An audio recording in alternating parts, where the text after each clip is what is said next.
So today we're going to talk about social media trends for 2024. I know we're already 1 month in, but I mean, we still got a lot to go. So we're going to touch on all these topics. So we've already kind of started off with what platforms everybody's using and won't use. So thank you everybody for sharing. Today, there's so many trends, but I really wanted to talk about like my favorite 5. 2 out of these 5 we have talked about probably every single time, but I'm going to reintroduce them, and then a few that I'm really pumped to because I think 2024 is really going to bring them to light. So first off, we are going to talk about authenticity and personality. Yay! So authenticity and personality. So one of the bigger things is building trust with your audience. So what does that mean? Being authentic means staying true to your brand's values, mission, and voice in all your social media interactions. That involves being honest, transparent, and consistent with your messaging. So how are you going to do that? You're going to share real stories, behind the scene content, and genuine responses to comments and messages, address challenges openly, and acknowledge mistakes when they occur.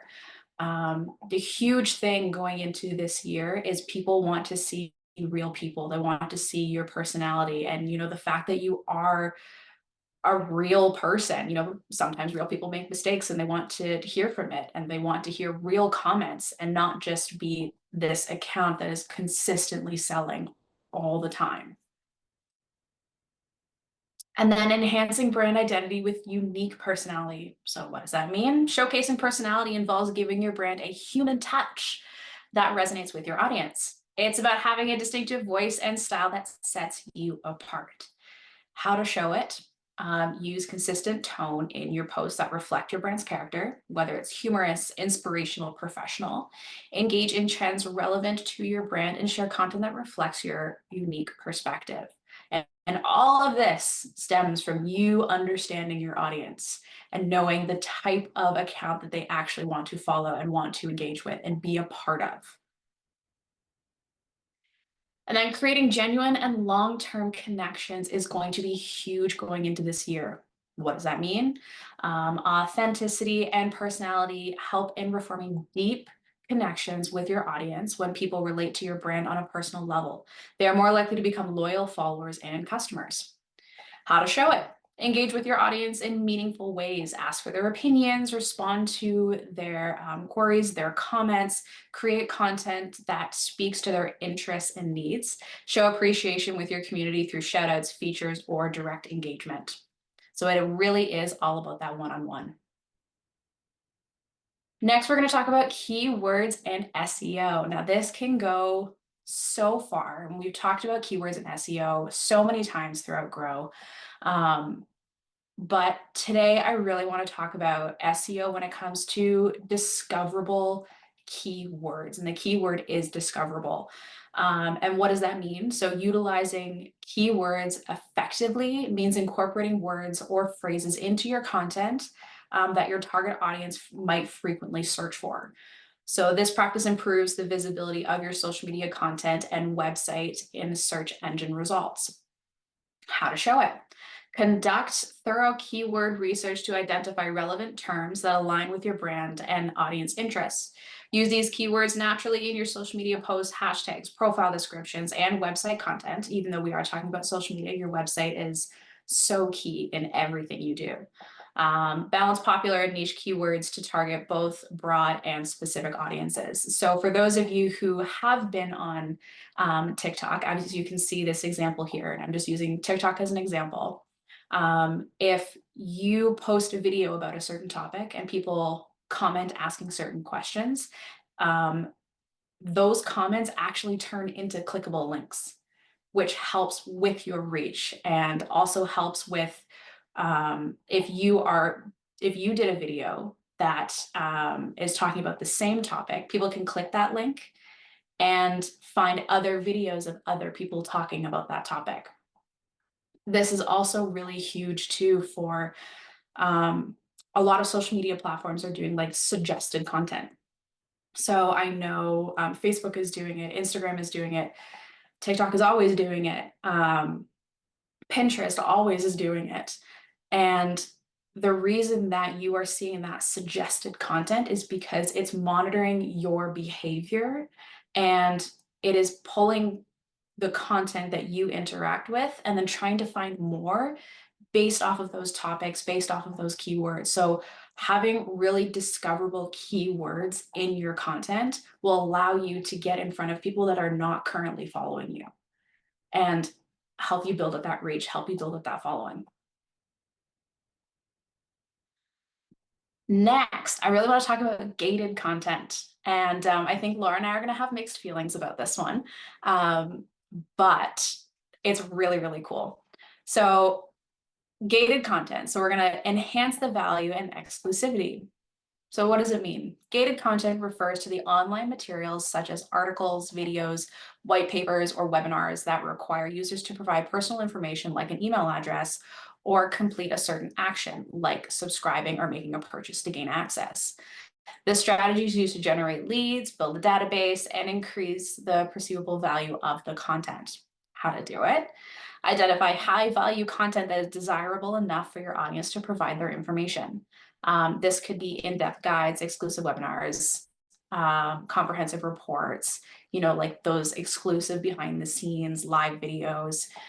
You can set up a landing page, but you can also use those social media platforms to build those gates. So but please make sure you have a smooth, straightforward process and access for people to get into it. So the last thing you want is things to be complicated and people are going to lose their train of thought.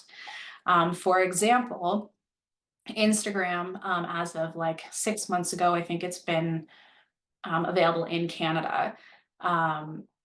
You can have subscriptions on Instagram. So you can have your free content available for everybody, but then people can pay a monthly fee to gain exclusive content that your brand might offer. So I think we're going to be seeing a lot more of that this year. Next is nostalgia marketing. And nostalgia marketing is capitalizing on emotional connections. So what does it mean? Nostalgia marketing is the practice of tapping into the found memories and sentiments of a target audience, often by referring or referencing cultural elements from the past. This strategy leverages emotional connections to create a sense of familiarity and affection towards a brand or product. How to do it? Identify cultural trends, styles, music, TV shows, or events that resonate with your target demographics past. For example, like those really colorful Mac computers, or those little bands. I also am a 90s kid, so that kind of nostalgia resonates with me. So incorporate these elements into your marketing campaigns in a way that evokes positive memories and emotions. You can risk it and try and evoke negative memories, but that's a risk you have to figure out if you're going to take. Ensure that the nostalgic elements are relevant and aligned with your brand identity. Nostalgia is very powerful, especially with certain generations. We're really coming into power when it comes to spending and becoming those really strong consumers. So creating nostalgic experiences. So authenticity in nostalgia marketing means genuinely understanding and respecting the area or theme you're referencing. It's about creating a nostalgic experience that feels true and not just a superficial plot to attract attention. Use visuals, language, and music that authentically represent the time period. Collaborate with influencers or personalities who are associated with or have an affinity in the particular era. This is also too, please know your audience. If your audience were not children in the 90s, then don't target that nostalgic era. If your audience is primarily, children in the 80s, that's that nostalgic era that you are going to pull from. It is a really strong strategy, but you really have to be careful with it. And then integrating with modern elements. So while nostalgia marketing revolves around past elements, integrating these with modern trends or technologies can create a compelling juxtaposition. This blend can appeal to both older and younger audiences. So how to do it? Combine nostalgic elements with current technology or trends. For example, you can use vintage style graphics and modern digital ad format, or remix classic songs with contemporary music styles.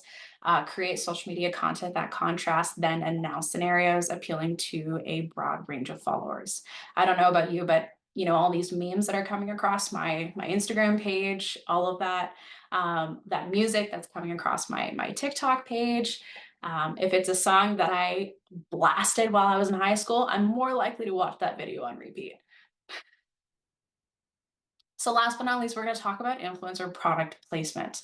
And when I say product placement, you're probably thinking about, certain movies when someone is drinking a bottle of Coca-Cola and they place it perfectly just so you can see the label right in front of you. That is what I'm talking about with product placement, but now it's coming to the world of simple videos and photos within social media. So what does it mean? So influencer product placement involves partnering with social media influencers to feature your product or service in their content.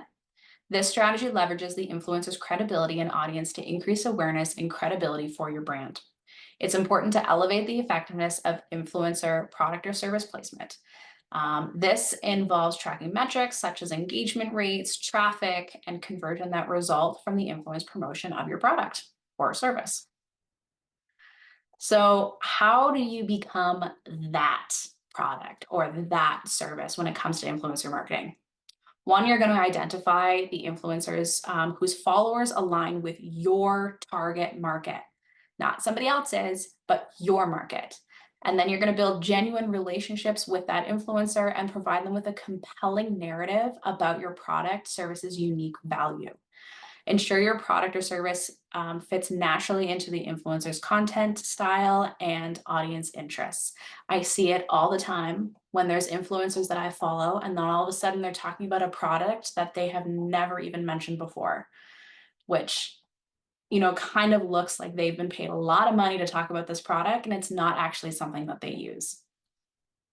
So choose influencers who have a history of interacting with their products and the services that they use, similar to yours, and who exhibit genuine enthusiasm for their collaborations. Provide influencers with enough freedom to present your product or service in a way that feels true to their unique voice and style.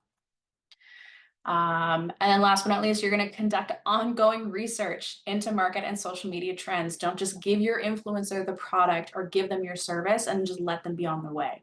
You need to track what's going on and make sure what you're actually committing to is working. But it's important to be flexible and willing to adapt your influencer marketing strategies to align with these trends. Consider emerging influencers and new platforms where there might be new opportunities to pioneer new products, new services, and placement efforts. Some honorable mentions of some trends that I do think are going to become really big in 2024, but we would be here all night. AI integrations is going to be massive. The return of long form content. I don't know if any of you have been paying attention, but TikToks is slowly starting to increase the amount of time you can have on your video, and it keeps going on and on and on. So I think that's going to be huge. Selective platform presence. I think businesses and brands are going to be more selective on where they put their efforts, where they spend their time. Instead of being on every single platform, they're picking like 3, maybe 4 platforms to really connect with their audience instead of trying to be everywhere.